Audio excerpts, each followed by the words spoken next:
Visakha south నియోజకవర్గంలో GVMC అధికారులు జనసేన కార్యకర్తల్లో మారారు. జనసేన పార్టీలో చేరాలంటూ వ్యాపారులపై జీవీఎంసీ అధికారులు ఒత్తిడి తెస్తున్నారని వ్యాపారులు చెబుతున్నారు. తనను జనసేన పార్టీలో చేరమని చెప్పడమే కాకుండా 10 మందితో సభ్యత్వం చేయించమన్నారని స్క్రాప్ వ్యాపారి శ్రీనివాస్ ఆరోపించారు. సభ్యత్వం చేయించలేను అన్నందుకు 35,000 రూపాయల ఫైన్ వేశారని ఆయన ఆవేదన వ్యక్తం చేశారు. చెంగళరావుపేట ముత్యాల వాడు సార్, నా వెయిట్ క్యాబిన్ కూర్చొని అంతేనండి. ఇక్కడ చాలా ఘోరంగా ఉంటుంది. బియ్యంతో వచ్చి అభ్యర్థన చేస్తున్నారని వెనకాల పేదమని 10 మంది కట్టేయమన్నారు సార్. మనిషి 400 రూపాయలు ఇమ్మంటున్నారు సార్.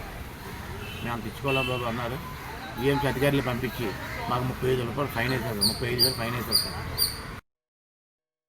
ఇక్కడ చెంగళరావుపేట ముత్యాల వాడు సార్, నా వెయిట్ క్యాబిన్ కూర్చొని అంతేనండి. ఇక్కడ చాలా ఘోరంగా ఉంటుంది. బియ్యంతో వచ్చి అభ్యర్థన చేస్తున్నారని వెనకాల పేదమని 10 మంది కట్టేయమన్నారు సార్. మనిషి 400 రూపాయలు ఇమ్మంటున్నారు సార్.